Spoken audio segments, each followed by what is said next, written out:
ये दिन था 20 दिसंबर 2020 का, जब एक 30 फीट की बोट बहामस आइलैंड से फ्लोरिडा की तरफ रवाना हुई और बोट में 20 पैसेंजर सवार थे। क्योंकि इस बोट ने बहामस से फ्लोरिडा का सफ़र पहले भी कई बार तय किया था, इसी वजह से ये सफ़र भी इसके लिए बिल्कुल नॉर्मल था।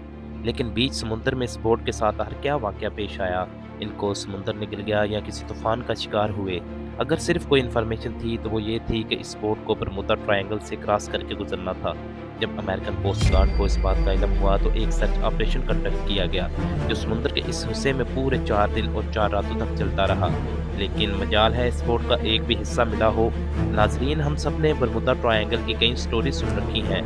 बरमुदा ट्रायंगल समुद्र का एक बहुत बड़ा हिस्सा है, जो असल में अटलांटिक ओशन में पाया जाता है। इससे बनने वाले ट्रायंगल का एरिया 8 लाख स्क्वायर किलोमीटर के बराबर है, यानी ये ट्रायंगल पाकिस्तान और टर्की से भी बहुत ज़्यादा बड़ा है, जिसको कभी बरमुदा ट्रायंगल तो कभी डेल्यूज ट्रायंगल भी कहा जाता है। यह ट्रायंगल अपनी मिस्ट्रीज फिनोमिना की वजह से पूरी दुनिया में बदनाम है, जहाँ से गुजरते वक्त शिप और एरोप्लेन का कॉन्टैक्ट अपनी बेस स्टेशन से अचानक टूट जाता है और वो हमेशा हमेशा के लिए गायब हो जाते हैं। अभी तक शिप्स और एरोप्लेन की एक बहुत बड़ी तादाद इस ट्रायंगल में गुम हो चुकी है। आज तक इनमें से सिर्फ चंद एरोप्लेन्स का मलबा रिसर्चर्स को समुद्र में मिला है, जिसकी वजह से ये ना तो बड़ी से बड़ी कार्गो शिप्स को छोड़ता है और ना किसी जहाज़ को। यहाँ पेश आने वाली एबनॉर्मल एक्टिविटीज़ का एक्चुअल रीज़न साइंसदानों को हर मिल चुका है। ये मामला 1945 में जब यूएस नेवी के 5 बम्बर एयरक्राफ्ट भेजे गए तो इन पर शुरू हुआ। लेकिन बरमुदा ट्रायंगल के एरिया में आते ही यूएस नेवी के रडार से वो 5 बम्बर तैयारे अचानक गायब हो गए। यूएस नेवी का शक था कि शायद किसी दुश्मन ने इन जहाज़ों को गिरा दिया है। इनकी तलाश में एक और नेवी एयरक्राफ्ट भेजा गया, लेकिन हैरत अंगेज तौर पर वो भी बरमुदा ट्रायंगल के एरिया में आते ही रडार से गायब हो गया। और इसी तरह ना ही कभी इन पांचों एयरक्राफ्ट्स का और ना ही इस रेस्क्यू जहाज़ का पता चल सका। ये वाक़या था जिसके बाद दुनिया भर में बरमुदा ट्रायंगल को खौफ की निगाहों से देखा जाने लगा। लेकिन इस वाक़े से 1 साल पहले कुछ ऐसा ही सीन एक और जहाज़ के साथ हुआ, लेकिन खुशकिस्मती से वो अपनी जान बचाने में कामयाब हो गए थे। टोन्स जॉर्ज और डेविड रोथस्टाइल अमेरिकन नेवी में ऑफिसर्स थे। अचानक इनको अपने वालिद की मौत की खबर मिली तो इनको एक प्राइवेट एयरक्राफ्ट में बिठाकर अपने होम टाउन जाना पड़ा।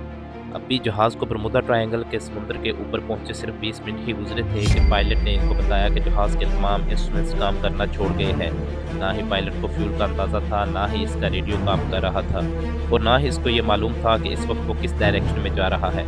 इन दोनों भाइयों का कहना था कि इतनी ऊंचाई से हमें सिर्फ कोई शिप नज़र नहीं आ रही थी और ना ही ज़मीन का छोटा सा हिस्सा भी। दूर दूर तक सिर्फ पानी और पानी नजर आ रहा था। इतने में पायलट के पसीने छूटना शुरू हो गए और वो बेहोश हो गया था। लेकिन खुशकिस्मती थी कि जहाज़ में को पायलट भी मौजूद था, जिसने जहाज़ का कंट्रोल लिया और चंद मिनटों की इस खौफनाक परवाज़ के बाद आखिरकार इनको ज़मीन नज़र आ गई, जहाँ जहाज़ को इमरजेंसी लैंड कर दिया गया। कई सालों के बाद जब बरमुदा ट्रायंगल अपनी मिस्टीरियस वाक़यात की वजह से मशहूर हुआ, तब इन दोनों भाइयों का पता चला कि ये खुद इस चीज़ का शिकार हुए थे और खुशकिस्मती से बच भी गए। 2015 में एल्फारो नाम की एक कार्गो शिप फ्लोरिडा से प्यूर्टो को जा रही थी, जो 1 अक्टूबर 2015 वाले दिन गायब हो गई। यूएस कोस्ट गार्ड और एयरफोर्स ने एक कंबाइंड सर्च ऑपरेशन किया और पूरे 1 महीने की सर्च के बाद एल्फारो सतह समुद्र से 15,000 फीट नीचे समुद्र के बॉटम पर पाई गई। शिप के कैप्टन से जब आखिरी कांटेक्ट हुआ था तब ऐसा लग रहा था जैसे शिप में पानी आ चुका है और वो एल्फारो से होने वाला आखिरी कांटेक्ट था।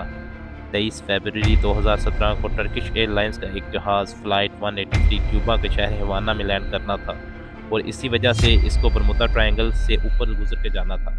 लेकिन अचानक पायलट ने कंट्रोल टावर को रिपोर्ट किया कि जहाज़ बिल्कुल एबनॉर्मल बिहेवियर कर रहा है, जिसकी वजह से पायलट ने फ़ौरन जहाज़ का रुख बदल दिया और हवाना के बजाय डालस एयरपोर्ट पर जहाज़ को लैंड करा के 440 पैसेंजर की जान बचा ली।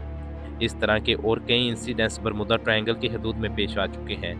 कई तो इंसिडेंट रिपोर्ट हुए जिनकी लिस्ट विकिपीडिया पर मौजूद है, लेकिन चंद इंसिडेंट तो ऐसे भी हैं जो आज तक रिपोर्ट नहीं हुए।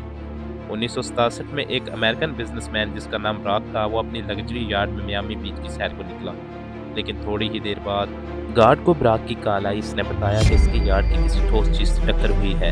जब गार्ड्स वहां पहुंचे तो ना ही इनको कोई बोट मिली और ना ही ब्राक का कोई भी नामो निशान था। समंदर में कौन सी चीज़ है किस चीज़ से इनकी टक्कर हुई थी, ये राज बरात के साथ ही हमेशा के लिए दफन हो गया। बरमुदा ट्रायंगल की रोंगटे खड़े करने वाली मिस्ट्रीज हर नए वाक़ये के बाद अब एक बार फिर से लोगों के ज़हनों में ताज़ा हो जाती है और हर बार की तरह इस मिस्ट्री का जवाब तलाश करने के लिए साइंसदानों की खोज एक बार फिर से शुरू हो जाती है। लेकिन इस दफ़ा साइंसदानों ने कुछ ऐसे ठोस सबूत इकट्ठे किए हैं जिनसे ज़ाहिर होता है कि शायद वाक़ई ये मिस्ट्री अब हो चुकी है। यूनिवर्सिटी ऑफ कोलोराडो से ताल्लुक़ रखने वाले एक अमेरिकन साइंटिस्ट की टीम ने सैटेलाइट से बरमूडा ट्रायंगल की कड़ी जांच की, जिसमें इनको कुछ ऐसा देखने को मिला जो शायद आज से पहले किसी ने भी देखा था। इन्होंने नोटिस किया कि बरमूडा ट्रायंगल के ऊपर कुछ ऐसे क्लाउड्स बन रहे हैं, ना ही ये स्क्वायर है और ना ही सर्कल, बल्कि ये क्लाउड्स हेक्सागोन की शक्ल जैसे हैं और इनका साइज़ किलोमीटर जितना बड़ा होता है। एक्सपर्ट टीम का मानना है कि शायद ये क्लाउड कोई आम क्लाउड नहीं, बल्कि ये एयर पम्प क्लाउड है, यानी अजीब किस्म के बादल बनते हैं तो इनके नीचे बहुत ही तेज़ हवा के झोंके चलते हैं। हवा के इन झोंकों की स्पीड इतनी तेज़ होती है कि ना ही इनमें कोई हवाई जहाज़ आसानी से उड़ सकता है और ना ही इनकी वजह से पानी में जो लहरें बनती हैं, ना ही इनमें से कोई बड़ी से बड़ी शिप तैर सकती है। तो दोस्तों, ये थी आज की वीडियो। अगर आपको वीडियो पसंद आई हो तो चैनल को लाइक, शेयर और सब्सक्राइब करना मत भूलिएगा।